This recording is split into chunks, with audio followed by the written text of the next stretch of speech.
Because the word motherfucker is a noun. It describes a person, place, or thing.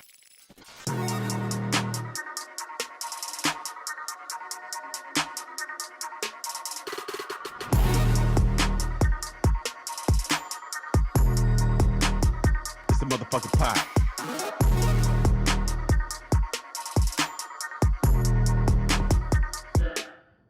Crew members. What up? What's up? What's down? It's your boy Beanie Man, aka Mr. Headquarters. You already know what it is. It's the motherfucking podcast with another fucking episode. Back with the main show 2024. We back at it like a motherfucking crack addict. Yo, hey, I got a special guest in the building. You know what I'm saying? We already repping the 504 straight out of New Orleans. You already know what it is. The West Bank to be specific. But hey, look, I got a special guest in the building, man. I've been knowing this brother for a long time, straight out of high school. The West Jeff Bucks to be specific. Go back to Gretna, dog. Gretna too? Yes, I went to Gretna. All right, my bad. Gretna too. The Gretna tornadoes in this bitch. You know what I'm saying? The Gretna tornadoes, you heard me? But look. You done got me full of this hand. Look, we already been pre-gaming in this motherfucker. We've been pre-gaming hard up in here, you know what I'm saying? We've been chopping it up. I got my dog from Pipen'N Hot Coffee, Alonzo Piper, in the building. What up, dog? What up? Say what up to the people, man. What's going on, people? This is the #1 shit talker. I don't tell no lies, though. No lies. All true. Hey, you know what it is, man. You know what it is, man. Look, we got a real one in the building. We're going to be talking a couple of other things in this episode, man. We're going to be talking business. We're going to be talking about a little bit of the city. It's Mardi Gras time. We might be talking about a little bit of that, too. That shit. You know, we got to keep it for the culture a little bit. You know what I'm saying? But let's get straight into it, man. I know you got things to do, people to see, people to do, and all that other things. You know what I'm saying? Say people to do. My wife don't play. Well, shout out to Keishonda. You know what I'm saying? You know what I mean? You know what? You know what I mean? I'll be on thin ice already. You know what I mean, man. She know what I mean. But look, tell us a little bit about the business. Tell us how y'all got started, and tell us how can people find y'all. All right. Well, we're on all social media platforms except Snapchat as a Pipen'N Hot Coffee Shop, LLC, or just pipen'nhotcoffeeshop.com. And you could pull up. We have various products. I didn't bring any with me today, but in the next time I come through, when I come through, I'm gonna come through with whatever I got. We sell loose tea, iced coffee, ground coffee beans in a whole 1 pound bag. 5 pound bag. We sell decaf coffee. Sell merchandise. You name it, coffee related, tea related, we got it. The way our business started, I'm a person who, for lack of better words, I'm trying to find another way to take over. And we had just had my 5th child, but we was like trying to balance where the money was going at. And, you know, I was like, man, look, let's summarize what you spend the most money on throughout a calendar year. And we went to putting money together, putting things together and calculating things. And it came out that, you know, my wife is a coffee addict. So Starbucks, PJs, McDonald's, it didn't matter. As long as she got her coffee fix. So I can't lie, I'm the same way. I looked at her, I looked at her numbers, and she was like, I spent a lot of money on coffee, a considerable amount, like where it was noticeable in the budget. Because we do our budgeting like every month. We did quarterly, then yearly. So we see what we spending on. And a lot of it was on coffee, bro. Like a lot. I said, well, look, we could take this money and put it towards something that you like doing. I said, well, what do you like doing? She said, well, I was a barista when I lived in Houston when I was in college. I was like, cool, you can do that. Close. You can do that. You can be the barista. and of your own coffee business. And that's how it started.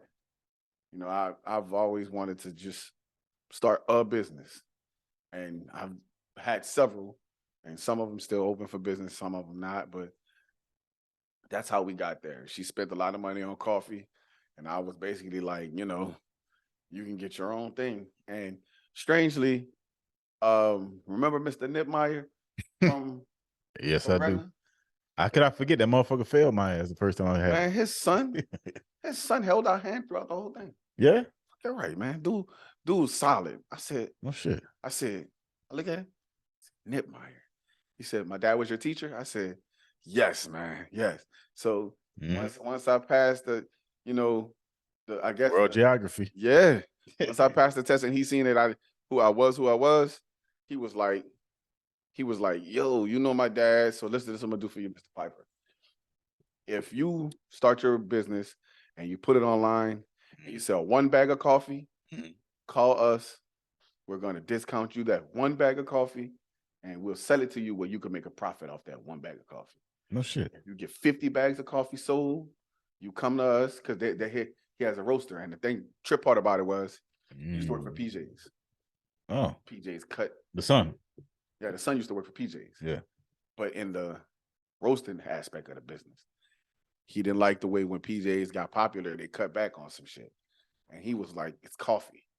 You cut back on quality just to get quantity. So he wasn't feeling that shit. So he started his own business.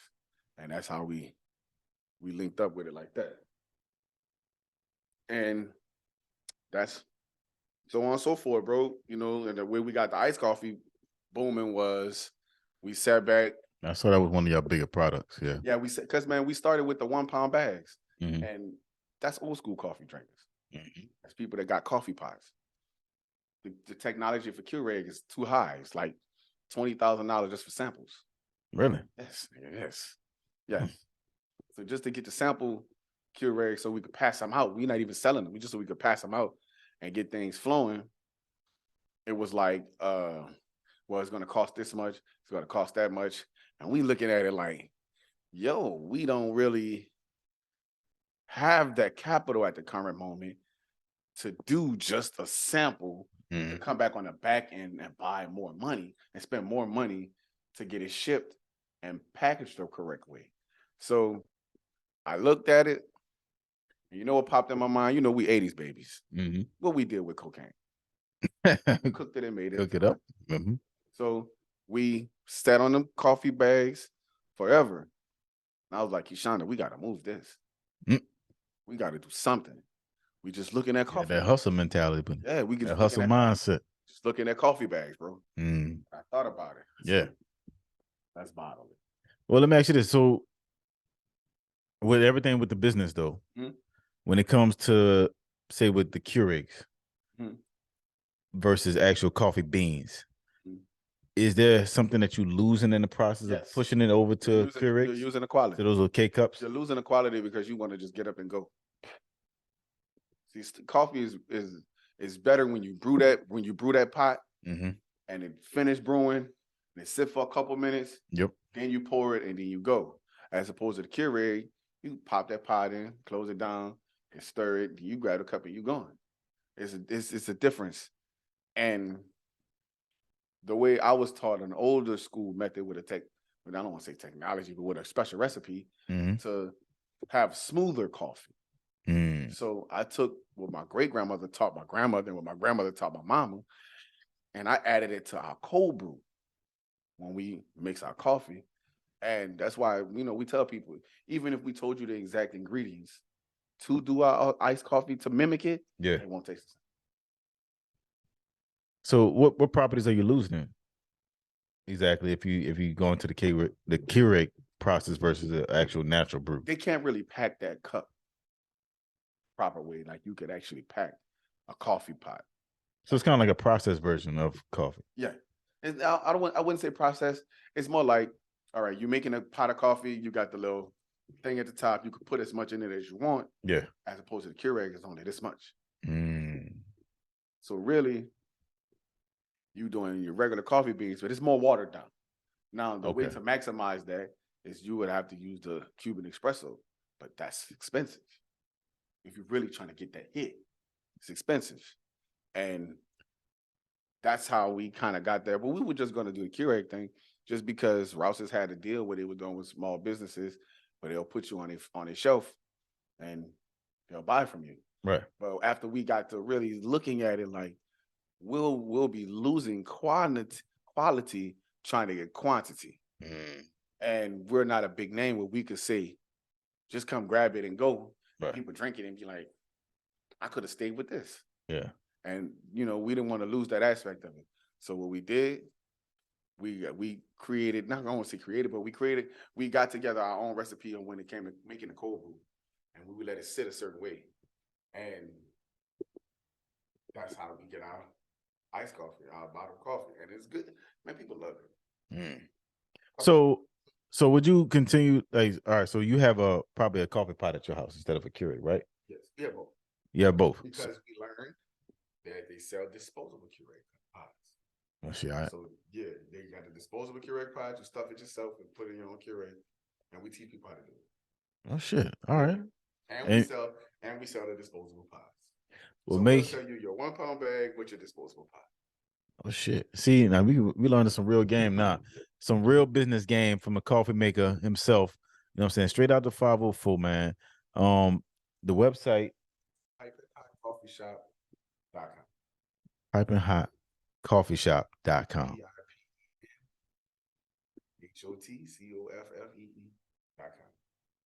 Now, have y'all had any issues with like distributing with Rouse's or anything like that? Because y'all still have y'all product in Rouse's, right? No, we never got a chance to get it in Rouse's because we didn't want to sacrifice the quality. But we did do local grocery stores, and we had to pull that part because Hurricane Ida happened. And 21, yeah. Hurricane Ida happened, and the gentleman lost a significant amount of product in his store after he just bought, and he wanted us to credit him for 300 bottles of coffee. We were like, oh hell no, we can't. We're not Coke, nigga. We can't credit you that and still give you 300 bottles. No, we can't. We lost shit too in the process. Like everybody lost, and he was like, well, if you can't do that, then we're not gonna carry it. We're not gonna pick. Yeah, you can pull it close. We're not gonna pick you. You know, we're not gonna renew the contract, which we was cool because by then, man, we got good classmates, bro. Like, yeah, a couple of our classmates have not stopped buying from us. You know, they buy them by the gallon, they buy about a half a gallon, they buy the bottles. Like, yeah. I'm glad you brought that. Yeah, I will say, our class, our 03 class of West Jeff, has been one of the most, not only one of the largest classes, but also one of the most clicked up. You know what I'm saying? We stay in tune for the most part. For most of us, we still keep in touch with each other from time to time. Yeah. And y'all just recently had like a 20-year reunion that y'all hosted. Yeah, my wife and I. Yeah. Yeah. It was cool, man. The people that showed up, they had good energy. It wasn't a bad vibe. I don't bring bad vibes with me. If I felt like you was gonna be fucked up, I ain't invite you. Right. I don't do clicks. Like if you I'm the person that try to be cool with everybody, not overdo it. But if you were gonna come and be cliquish, then you in the wrong spot. In the wrong spot. Unless you're gonna bring your clique with you, then that's different. But and a lot of people, I was kind of weary because I wasn't getting the feedback I wanted. Like I really wanted everybody, Black, Hispanic. I wanted everybody that graduated with us, to show up and show out. We had 13 people, but it was 13 pure souls. No bullshit. Like everybody that came didn't come with an alternate agenda. Didn't come just to see who came. They came just to fuck with us, and just to see, if we could do it again at another time. Right. Because I want to do it annually. I want to do it every year. Yeah, I think that would be a good idea too. Yeah, and then when it's the 25th year, we could say, it's 25, but and kind of build up to doing it every year leading up to that type. I want to do like senior prom, go on cruises. Like I want to be able to do it all together as a team, but it's just, you need participation from everybody. Yeah, that's true. That's true. You do definitely need participation. I wasn't able to make it, and I wish I could have made it. But I think you have a good idea and a good heart about it. Yeah. Especially your wife too. Y'all make a great duo. You know what I'm saying? Y'all a great partnership. So I think that's a great idea though. Doing it every year and then kind of building up to that 25 year. But speaking of our class as well, though, we definitely had to do a shout out to people and we kind of talked about it behind the scenes before we got on the recording about people that we lost. You know what I'm saying? We lost a nice amount of people because we had a big class of people, but we also lost a few people. Yeah, man. You know what I'm saying? We lost Alexis, Scott. We lost Brandon Bias. Oh, that was when we were still in school. No. Uh-huh. That was right after freshman year of college. Freshman of college. Yeah, man. Freshman. Well, no, man. I had kids. I would say about sophomore, junior year of college, I think. Okay. Pure solo, bro. We lost Arkeem Aubrey. Yep, Arkeem. We lost Chase. Well, no, Chase didn't graduate with us. Chase who? Chase Love. Chase Love. Okay. Yeah, he was the year before us. Mm-hmm. We had I don't think you remember the gentleman, but Antonio Luke. No, I don't remember telling him. He was a heavyset guy, played football with us. He came from St. O. He had a weird incident where he, for lack of a better word, unalived himself. He had one of those domestic disputes, and police responded. He shot and killed a police officer. He shot and killed himself. So that was weird. We also lost Big Wayne. Oh man, Wayne graduated from Higgins, man. He ain't talk. I mean, he still was part of us because he went to Gretna. Even though he didn't graduate with us, I still spent more time at West Jeff than he spent at Higgins, bro. Yes, he did, and he was also part of the Gretna alum too with us. Yeah. You know what I'm saying? That's why he got his pass, and that's why. But man. I had to include Wayne because Wayne was one of them genuine people where he didn't give a fuck who you was, who you dealt with, who you was around. Showed you love, bro. He always showed you love, no doubt. Bro. Yeah, Wayne didn't give a fuck. Wayne was cool. I went to Wayne. I was at Wayne's funeral, man. Man, it was a heart rendering service, bro. And then for his dad to pass, like right after that. Then I suffered another loss right after that. My best friend, Gully, he died. He went to school with us, graduated after us. But then it was like, and then you know what was strange? What's that? Wayne and Gully did not like each other. Really? He did not. Them niggas died 2 weeks apart. Come on, now. Yes. I said, because it's weird because for me, I never came across somebody that Wayne didn't like. You know what I'm saying? So it was. I ain't saying Wayne couldn't like nobody. Think about I'm saying, what's the most natural thing men beef behind? Oh, female. That's exactly what female or money. Female. One of the two. They had the same type. They like the same type of woman. Yes. True. That's exactly what it was. Okay. Exactly what it was. And I ain't getting that shit because I'm like, I'm cool with him and I'm cool with you. Right. You fat niggas fight. Hey, let's let the thunder clap because I ain't getting in it. I ain't breaking shit up. I ain't nothing. But it never got to that point. It just, they had a disdain for each other. It was big time. But we lost, we lost a couple in some neighborhood, homicides. Can't remember their names, but one incident is coming in my head. What's that? Guy, I can't remember his name. Big Darrow know who I'm talking about. But he was murdered leaving Pebblewalk one night. I think is it a burial? It might be a burial. It might not be a burial. I don't know. I know we lost Smurf too, right? Yeah, Smurf. Lost had a Smurf. heart attack a couple years ago. Yeah. I remember Smurf because we played Pee Wee football together. When he was the quarterback. Don't rep that. Because you ended at Terrytown. I don't want to hear it. Hey, but look, we had to play somewhere, goddamn. Yeah, you talking about Gretna.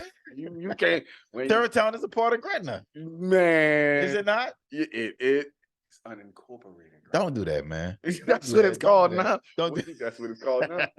Terrytown is definitely called unincorporated Gretna right now. Man, look, it's still in the city limits. It's around the city limits. It's on the West Bank. It's the West Bank. That's all it is. I can rep that motherfucker day to day. Yeah, man. Terrytown, man. But yeah, man.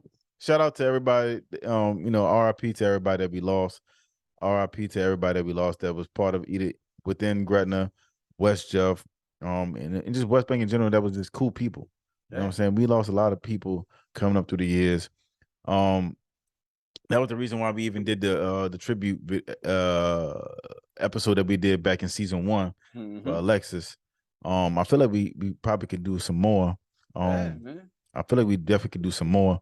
Shout out to Ubre family too, because I know they've been going through a lot. I know they've been going through a lot over there. Marcus, man. Because our king was a cool dude too. He lost his life to some bullshit. We don't know all the full details. Hopefully Marcus is good. We don't know where he is. He's been missing for a while. I hope he did a pull up Dave Chappelle on us, man. Went to South Africa or some shit, man.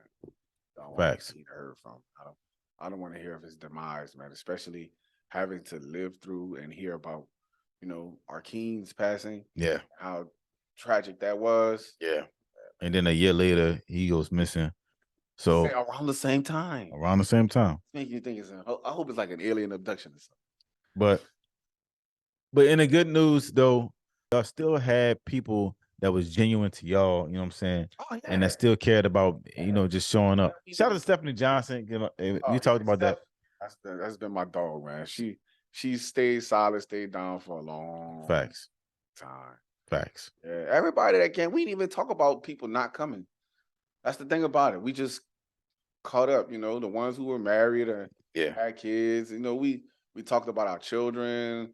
We talked about lifestyle changes. We talked about business endeavors. Yep. We didn't really even, glance over the fact that people didn't come. Mm-hmm. But, more and more people like popped their head in and popped their head out type of thing. I liked it. I'll do it again with the same 13 people. Real shit. I would. Same 13 people. Yeah. Shout out to Duck. Oh man, I wish he didn't come. Oh, still shout out to Duck. Shout out my dude, man. That's my heart and soul, bro. Yeah. Anyway, we're not gonna talk about that. That's for off the camera type of thing. But yeah, I loved it. I ain't gonna lie. I'll do it again any day. Yeah, I think y'all should do it every year. On Sundays. I think y'all should do it every year. And then now that we even got this out there on wax, you know what I'm saying, we can actually put it out there for people. So that way nobody can say they didn't see it. And it was spur of the moment, last minute. That it was in like 2 weeks ahead of 2 weeks ahead of time, and we didn't know about it. We got a whole year. It was February. We got nothing but time. We can, and y'all had it back in December. Yeah, we past December. We only and my reasoning for doing it in December so we could actually do it in the calendar year of 2023. So it can still be a 20-year thing. Facts. So that was why, if I guess it felt rushed to some people, and whatever. But that was my intention. But see, and I'm gonna throw some shots here. That was my job. Our actual party that the people that actually did our 10-year. I think we did a 15-year, didn't we? No, we didn't. We didn't even have a 15-year. So the people that did the 10-year, I remember because I was there. Look, people stop linking up after the 10-year. Let's do this shit again, man. Like a lot of people are still around. You know what I'm saying? Life is short. Let's get this shit together, man. Like you know what I'm saying? We ain't getting no younger. Fuck. Yeah, fuck. We aging, dude. Yeah, we aging big time. But look, all right. So moving on to what we talked about before. You talked about business. I want to talk a little bit about business in our community too, right? And in New Orleans in general. So we talk. New Orleans is a big fucking popularity contest. It is, and I don't like it. It is. So what do you think we can help improve it? So like I know a lot of times it's easy. No. I don't believe that. I don't believe it. Man, look how Atlanta is. Look how Atlanta is. Atlanta been like that. No, they haven't. No, they haven't. Tell me when. No, they haven't. In my ears, I lived in Atlanta for a while. No, they haven't. Back in the 90s, it wasn't all together like that. Because Atlanta was fresh. They were just coming off of fucking being integrated. But I'm saying like they still had to come from something. New Orleans is still can become from one of the oldest cities in the South. New Orleans can still come together. I still believe that. I believe in it. I believe it can happen. Look how we come together for certain things in the city though. We come together for second lines. We come together for when they're having a good time and parties and shit like that. Bayou Classic, we come together. You're talking about entertainment, nigga, not business. Facts. But I'm saying we still come together though. Look, we come together for when it comes to the Saints. We come together when it comes to. No, because some of these niggas don't even like the Saints. I'm saying majority though. They hate losers. Majority of the For a time. long time. Majority of the time. Okay. The dome is packed. Come on now, the dome be packed. You got to realize that New Orleans is a big old melting pot. It is. And to put yourself in that lane of being a black-owned business, yeah, in a city like this, you're gonna flourish because niggas don't support each other. Just keep it G. My coffee business been going good since we opened. I don't mean like we're making hundreds of thousands of dollars. What I mean good is when people see you, oh, that's old boy who sell coffee.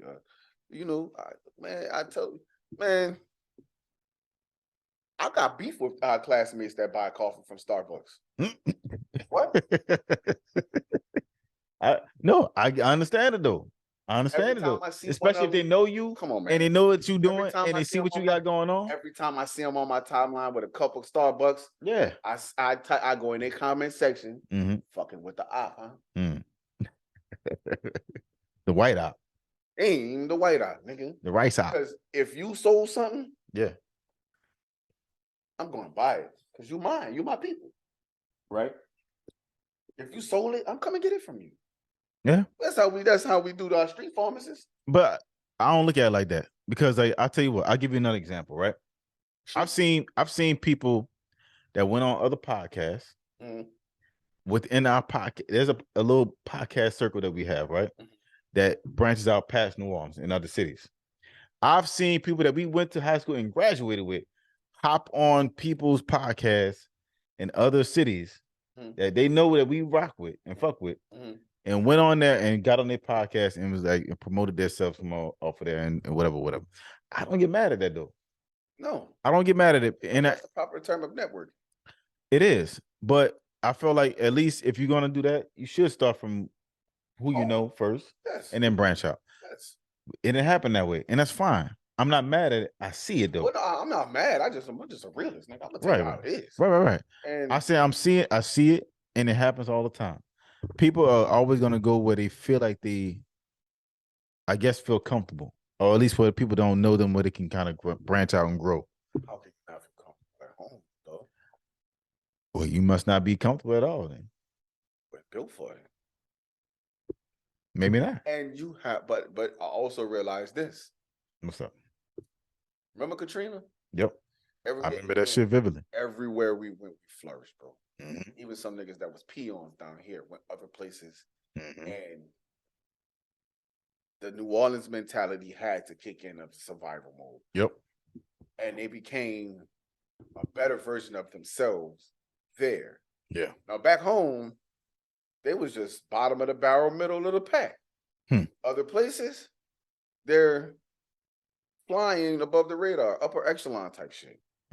And that's what I can say we breed the best of.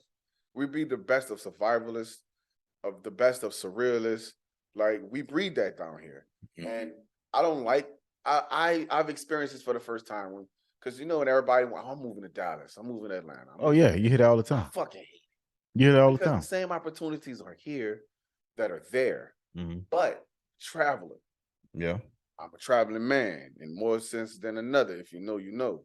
But I've been around the world and I've seen the opportunities and the accessibility to those opportunities that a lot of other cities have that we don't.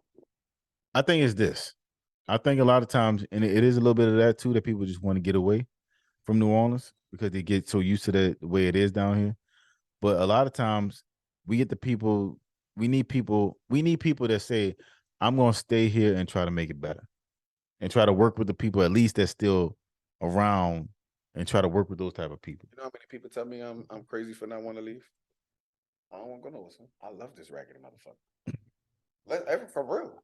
Look, I do. And I feel like I could make a major difference. What we talked about, what was in the kitchen? Me running for sheriff, though. Yeah.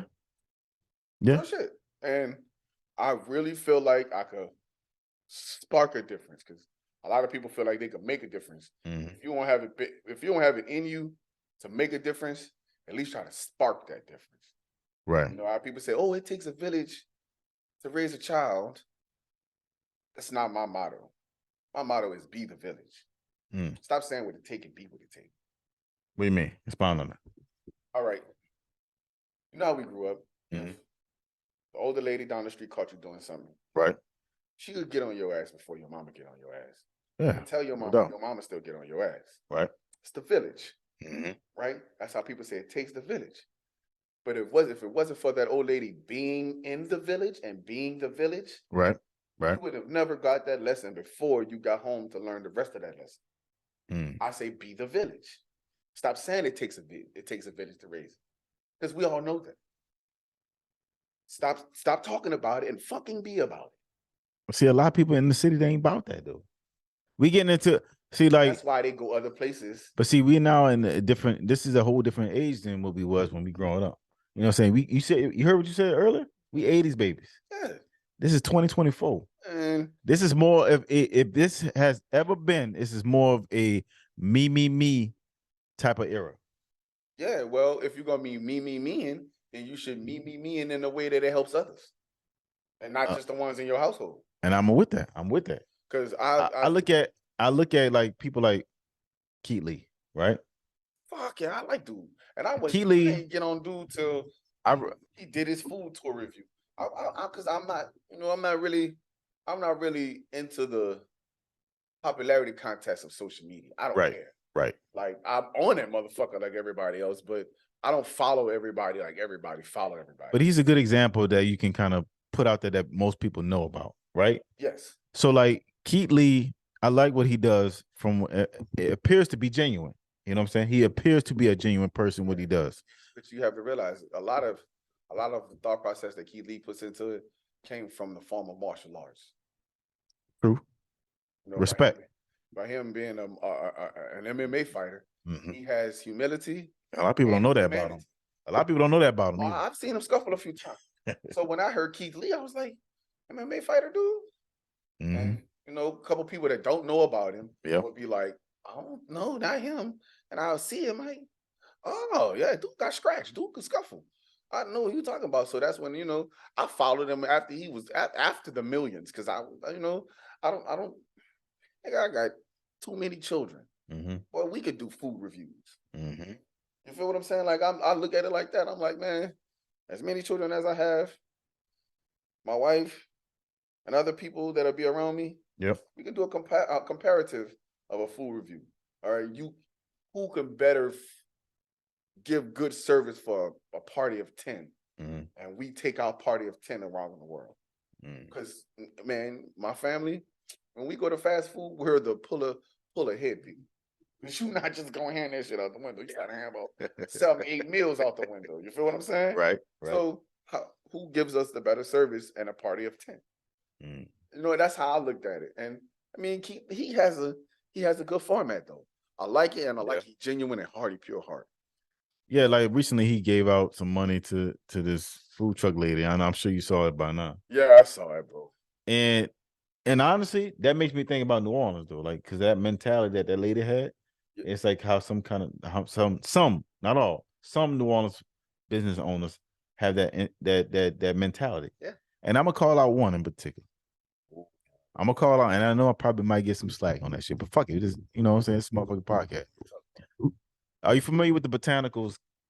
All right, so Botanicals was a earthy / holistic place where you get a not whole food. What's the best way to describe it? You would get alternative options to meat type thing. Well, it was a juicing. It was a juicing. Oh, it was a juice bar. Yeah, I see. It was an alternative juice bar. Juice at my own fucking house. You know what I'm saying? So, and the way their business looked legit. You know what I'm saying? Everything was good about them.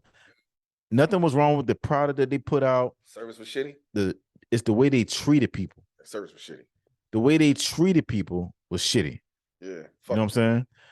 And they would end up going out of business. Fuck them. They closed down. Yeah. And it was over there right off I want to say it was St. Claude it was on. downtown. So what? I'm doing my bearings in my head. Pulling my GPS in my brain. I've been all around this raggedy motherfucking city. So you said St. Claude and Yep. what? Before the train tracks. You know where the French market is? Oh, you that far up? Yeah. It would cap. All I'm saying is they were just trying to do it because of where they was at. My thing is they ain't love that shit. If they love that shit, they'll still be open. My thing is don't treat people. I don't give a fuck if it's just the delivery person that's giving you people your products from another store. Don't be shitty people just because you feel like you're in a better position. I watched a podcast just recently, and it was old, but you know, like I said, I'm not really into. I listen to lectures and shit on the internet. Yeah, I don't do like podcast reviews and all that. But I was watching, and one chick was like, "Well, when you go to Asian restaurants, they don't give you good service." And that man was like, "I don't give a fuck. It ain't gotta be nice to me. All I'm saying is, black people need to be nice to black people. Period. Facts. Why, like, and I don't like doing the separation bullshit. I don't give a fuck what Asians doing. But I don't. I'm not in that community. I don't care what they do. That's not my community. I don't care. Man, look, bitch, fix my fucking rice and my boneless chicken. Get me the fuck up out of here. You don't have to be nice to me. But if I go to a Jamaican restaurant, yeah. Oh man. But I want that. You know, it's kind of like, you know, all right, I'm glad you say that. So like, it's like when you go to like a business or something like that, right? Mm-hmm. Or if you like go to a corporation or some shit, and you know it's a white fucking corporation, right? Right. But you see that one brother or that one sister in the office on the hallway, some shit. You get a head nod, right? Yeah, you better palm me on the loop. What's up? Yeah. You know what I'm saying? Like that acknowledgement and saying like the bitch ass niggas that be up the white people ass and be like, hi. Yeah. Just don't put your phone voice on when you talk to me. You ain't gotta talk like that. What do you mean? Yeah, all right. Catch that nigga somewhat different, and it's something different. It's something different. But yeah, but see, it's my thing. Like we gotta still like, and I bring it back to New Orleans. We dealt with that in the military. Yes. Yeah. Dick sucking ass niggas. You deal with it in the military too. What? Big time. Because there are a lot of times look, you can't help the people that's gonna kiss ass. The people that's gonna kiss ass, they're gonna be who they are. That's just who they is. Yeah. Fuck them. I don't give a fuck about that. But what I'm talking about is I still bring it back to New Orleans at the same time at the end of the day. Look, if you want to be about the city, and I look at a lot of big public people out there on social media talking your shit now in New Orleans, in the city. Yeah. That city about black people. They talk about black things and black this and black everything else. Drop a name, nigga. Actually be about it then. Drop a name, nigga. I'm talking about people like Neutral Ground. Neutral Ground ain't always about black people. They divisive at times. They divisive at times. See, they divisive at times. They divisive at times, bro. And it's all about clicks. What do I mean? I know what a divisive means, but I'm looking for an instance because, like I said, I follow these same people. They don't report on everything. They don't report on everything within the city. They report on things that they are either in a clique with or people that had to pay for shit to get an advancement. And there's a lot of people that's in the city doing great fucking things. Talking about that, nigga. They doing a lot of great things out there. Nigga, a lot in the city. No disrespect to this man, but your boy Nolazine, yeah, man, that nigga did me that same thing, son. I'm not familiar with Nolazine. Who's that? And it's a dude. He basically he has an interviewing platform, and it's no disrespect to him, but my dude wanted to charge me $300 to do an interview. Oh no, I was like, bro, like I'm trying to get my name so I can make that. This was way back. I mean, now it ain't nothing to throw the nigga $300, but now I get the handshakes and the daps now. You feel what I'm saying? No, I mean, is he? What position is he in? Because I feel like the interviewer. That's it. That's his show. It's his shit. I'm not big on making people pay for an interview or vice versa. I had one person who was like, "Oh, how much are you paying me for this interview?" Nothing, nigga. Nothing. First of all, you're nobody. It ain't like you motherfucking Beyonce. Nothing. On the fucking show. I had Beyonce to talk to her. I had an up and coming singer that wanted to come on our show. Up and coming, bitch. And she was out of I think she was out of LA or some shit. And she was like out in LA. You feel what I'm saying? She's from Los Angeles, but she's out in Louisiana. bro. I mean, your coming ain't came up yet. Exactly. But my thing is, why are you coming to me? You wouldn't go to no white folk like that. No. Why are you coming to me like But at that, the same thinking that you time- can kind of At the same time, pressure me to give you money? At the same time, white people gonna offer if you worth it. If they feel like if they feel like they can market you and have the value in you, they're gonna offer you. Oh shit. 30 seconds. I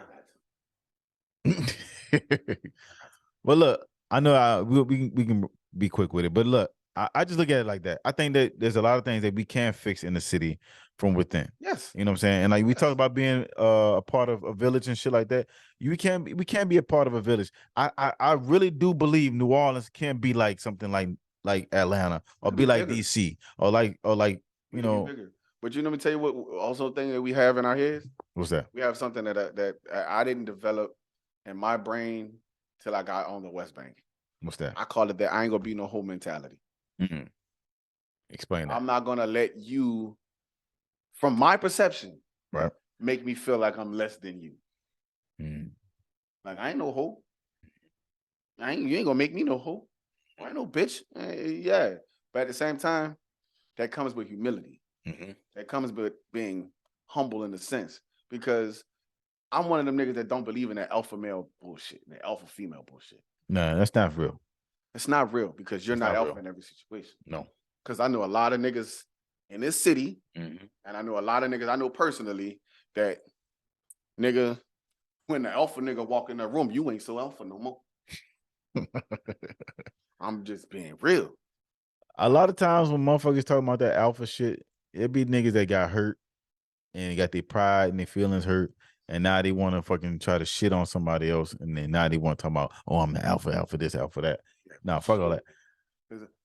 Mike Tyson walk in the room. Head gonna be down. I ain't no fucking alpha. Not fucking Mike in the room. Now, there's a difference between being an alpha, what people perceive to be an alpha, and what is a masculine person. Those are two different things. I mean, I truly think every there's two different things. I think every human being has a layer of masculinity. Mm-hmm. I think the male masculinity should be the more focal point in the male life. Yeah. Even if we have your LGBTQI plus, I really feel that the males in that movement should still resemble true male identities. Right. I mean, I'm not saying you can't identify as something, but masculine traits are going to show through masculine traits. I was watching the interview with Ben Shapiro, and he kept calling a transgender woman, him and sir. And he was pretty much trolling him. He was trolling him. And nigga told Ben Shapiro, call me him one more time. Come on, man. Ain't that the biggest form of fucking masculinity coming out, though? Basically, was like, all right, bitch, call me him again. I'm gonna show you. You know what Ben Shapiro said? What was that? That wasn't so feminine, now was it? Still trolled him, but I don't have an issue with that. I'm just saying, true masculinity should be able to be displayed in safe places, safe spaces, without somebody calling it toxic masculinity. Because toxic femininity is a thing as well. If you want to, oh yeah, come on, man, we live in a duality part of life. That's why I told you, in the beginning when we was just chit chatting, I don't believe in karma because. Tell me why.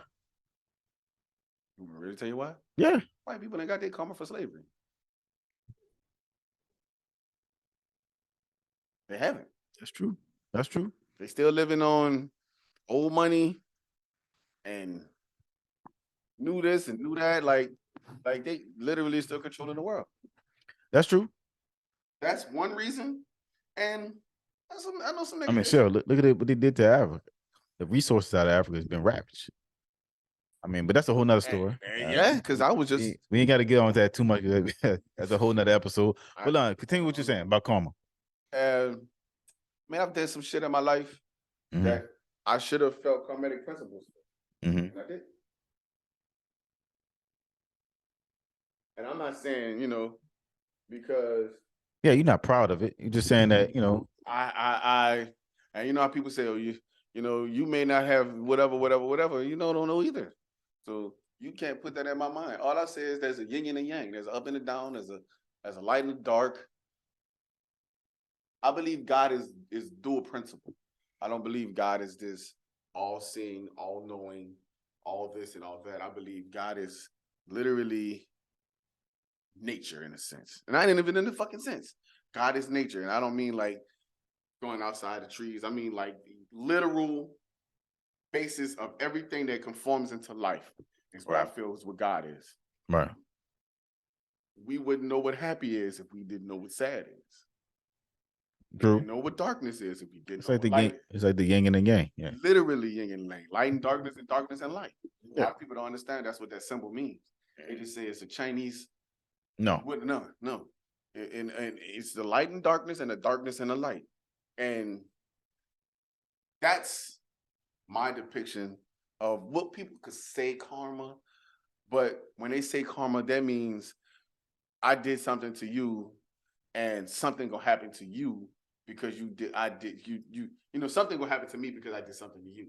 And that naturally isn't always the concept of it.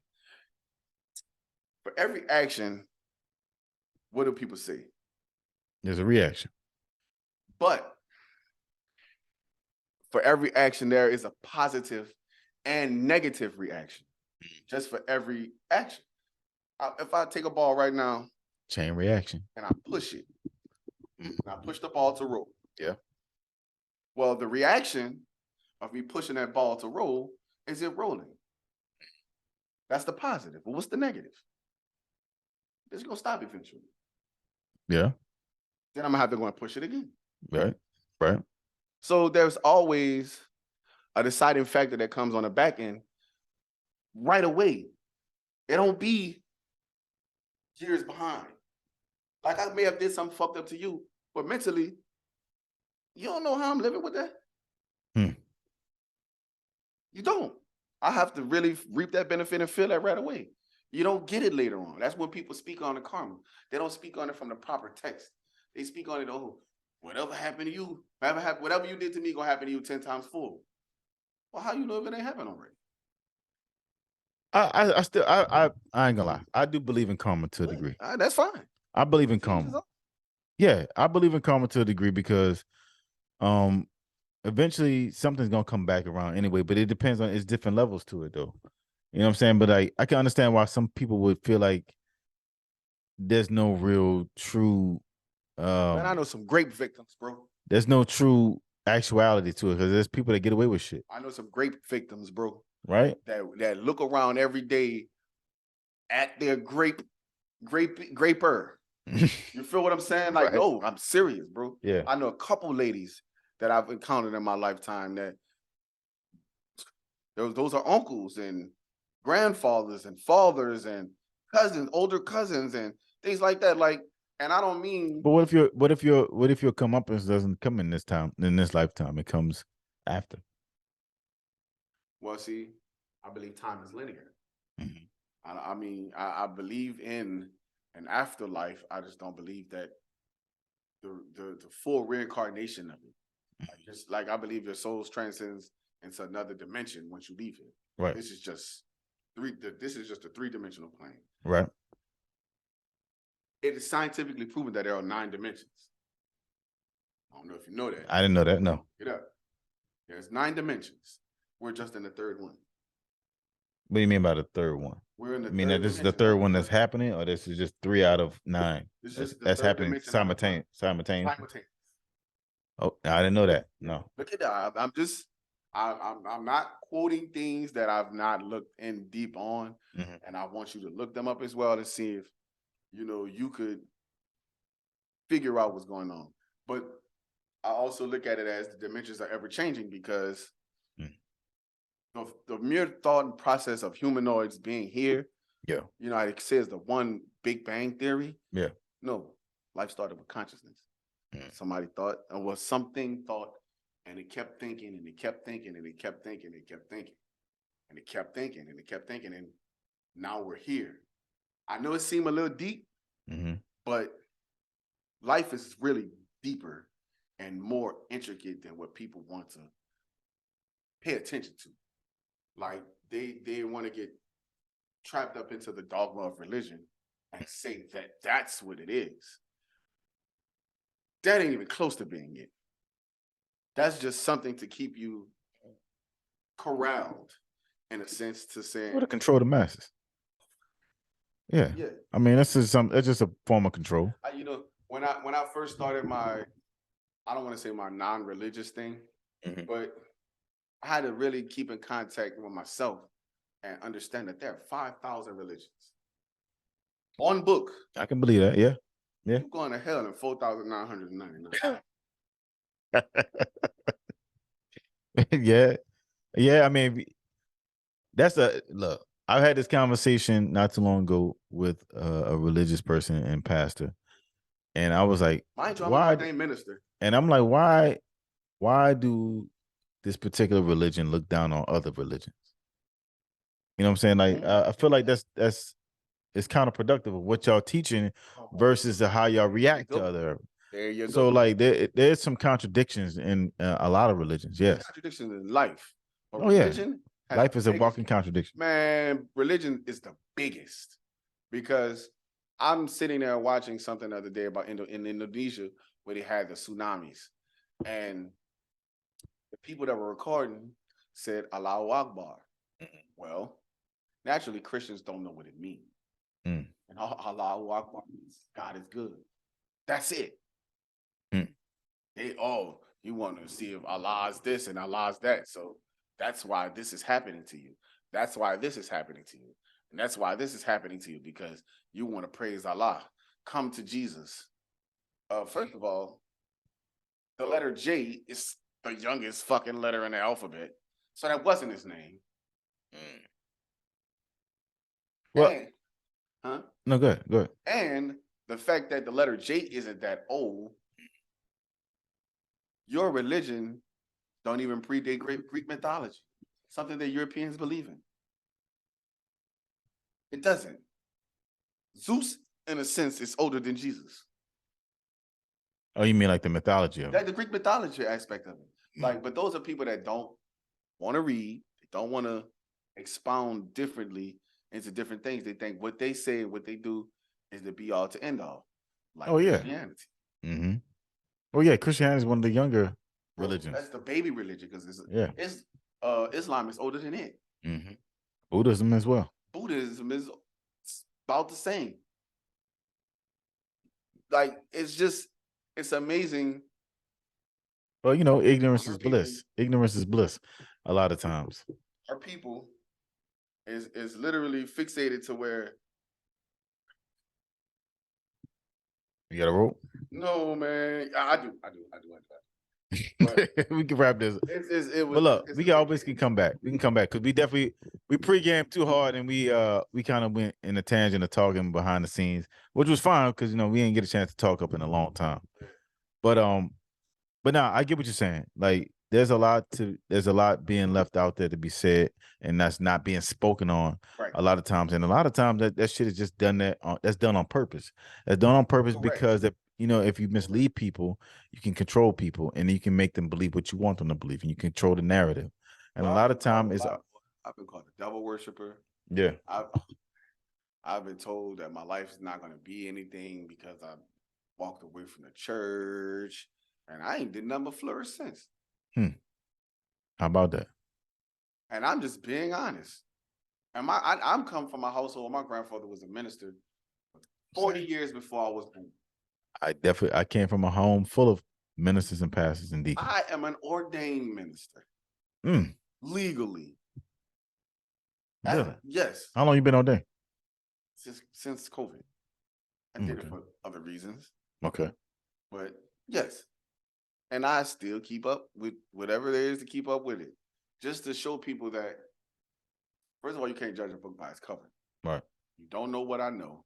I don't know what you know. But I could give you some game just like you give me some game. Right. And I'm not afraid to have a conversation with anyone. Anyone, I could go, if Trump said right here, right, we gonna have a conversation. We're gonna talk about something. There's a mutual interest somewhere. If not, there's a mutual interest, then there's a difference in opinion somewhere, right? That we could discuss like natural people. Well, how much time you got right now? Nigga, I'm late. I got to get just 8 minutes. All right, well, we can wrap it up then. All right. Yeah, but we're gonna do a part 2. But look, because we got a whole lot more to talk to. We got to talk about second line season. We got to talk. 10th. I want to be outside March 10th. I wanted to get a chance to talk about Mardi Gras, but we ain't got time.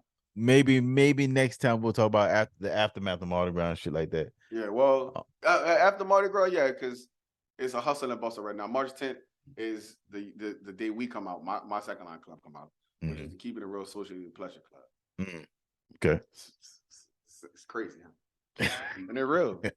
All right, that's I mean, it's a family organization, but the name speaks to my grandma from my grandmother so much because I've never met a person who kept it as real as my grandma. Oh, man, and she raised us all to do the same.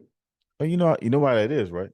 A lot of times when they get up in the older age, you don't give a fuck no more. You don't give a fuck no more. You cool with telling the truth, especially you giving the game to your youngins. Yep. You want them to know what you know, and you want to pass on that knowledge before you go. We gotta talk about this community activism because I have a different way of community activism. You mean like what you mean? I'm on a block with them niggas to talk to. Oh, okay. Like, by myself, just pull over, see little niggas hanging outside. You just rap with them. That's it. Okay. I'll hate in the East. I told you, nigga, I fell asleep in a car at the Crowder and I-10 gas station. And the little young nigga that I see all the time. Yeah. It's like, yeah, Black, you good, bro. Ain't nobody gonna fuck with you back here. Ain't nobody keep it real like you. All the mother niggas, he'd have pulled you out that motherfucker. I said, I know, sir. I know where I'm at. I'm good where I'm at. I don't plant bad seeds. I mean, I do security in the nightclub scene. I come across these people, moms, dads. I say you in the environment. I'm in the environment. And you see everything that come in and come out. And I don't plant bad seeds, dog. I don't. I can't plant bad seeds. Because we live in a city, they're gonna kill you for nothing. You familiar with the guy we had on the show a while back named Cecil? No. The celebrity bodyguard that we had on our show. I think it was season 2. He go by Alamar. You know what I'm gonna do? I'm gonna go bench the seasons. Just until the next time I come on. Just so I can be. Well, we'll rap about it. We'll rap about it. If we don't know names, we know faces. Right. So if we work together, I think y'all probably cross paths at least once. I've been doing. I guarantee it. I've been doing it since we graduated. Oh, I guarantee y'all cross paths at least once. And he watched up alone. Okay, we going on 21 years of me doing this in the city. Yeah. I've been all over. I've been out of the city. I've been with celebrities. I worked with Paul Mooney when he first came. Not when he first came, but like as a personal person, every time Paul Mooney came. Yeah. Paul Mooney. Like I've done a lot of things in the city, bro. I've touched a lot of people, shook a lot of hands. I'm in a lot of I've met a lot of people. Well, we'll chop it up. We'll have a part 2. This will be part 1. We'll definitely do a part 2 coming soon. You know what I'm saying? West Bank, West Jeff education in a full effect. You heard me? You know. And for y'all people that be like, "Oh, I got a public school education." Yeah. Stop saying that dumbass shit. I retained it. Just because you don't fucking remember, you don't fucking remember. I retained that shit. I don't say that. Oh, public school education. No, bitch, don't say that. We went to the same school. We was in the same classes. And EJ, you can't say shit about West Jeff, you know what I'm saying? Because we had this little side joke about West Jeff and shit like that. No, it's just because like whenever we make me back when Pudge was on the show, whenever we make a fucking a fuck up, we say something dumb on the show, we just say, "Oh, that West Jeff education." Look, it's shit funny though. But I retain that shit, nigga. But look, I'm a proud alumni of the West Jefferson High School class of 2003. and Gretna Tornadoes. Gretna Tornadoes, I went to Liberty too. You know. Oh, we don't count that. Hey, nah, come on now. Don't shit on count us, that. Don't shit on us now, I because don't count that. after I got kicked out of Gretna, I had to go to Liberty, and that's why I finished. You got kicked. I didn't know you got kicked out. Yeah, man.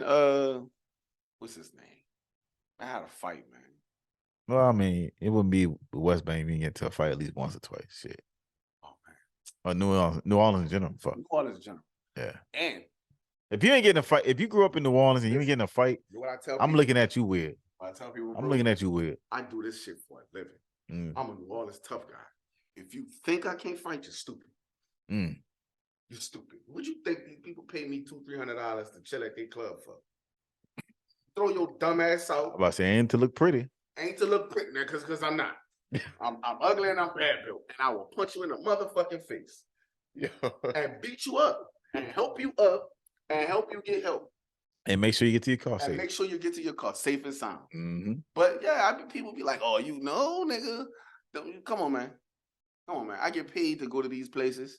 I'll beat your stupid ass up. And help you okay. Like, nigga can scratch. Nigga got some hands. So if you ever thought about it, don't fucking think about it. Well, look, you already know what it is. Look, Alonzo Piper, straight out of Pipen'N Hot Coffee. Pipen'N Hot Coffee. Check him out. Check him out. It'll be in the description below. Pipen'N Hot Entertainment is my other business. I also manage local artists. Oh shit, we gotta do some work together. Artist development. We gotta do some work together. I'm not. I got an artist myself. Yeah, I'm not into the media aesthetics of it. I want you to grow. I don't take nothing off the top. I don't want no percentages unless you give it to me. Right now, I got 3 artists, but 2 for certain. One is Co-Money, the young lady from out of Maroro. She hard, but she gangster. And another young man named Ayo Kid. Cool dude, got a nice little flow. And I don't manage my best friend, but I shout my best friend out all the time. That's Zoe with the flow. To me, the most slept on rapper in the world. Okay. Zoe with the flow. All right. I got an artist I have too. He raps and he do beats. So we definitely gotta do some work together. Yeah, man. We could collab with these guys, man. Yeah, he's straight out of Chicago. He's from Chicago? Yep. Oh yeah. But look, you already know what it is. I'm gonna leave the description down below. That way, if you want to link up with Alonzo and get with his coffee company and buy some product, you know what I'm saying? Make sure y'all check out Pipen'N Hot Coffee in the description. With that being said, respect is like a VIP pass of credibility that can. Respect is like a VIP. Oh yeah, we've been drinking a little bit. We've been drinking. Well, respect is like a VIP pass of credibility. That type of shit is love. That type of love is earned. I can't get my shit right. That type of love is earned. Staying true to who you really are and recognizing your hustle and grind. It's the secret sauce and seasoning that nobody can duplicate. Show love, keep it real, and always stay true to your motherfucking self. It's the motherfucking podcast. You already know. It's the motherfucking pie.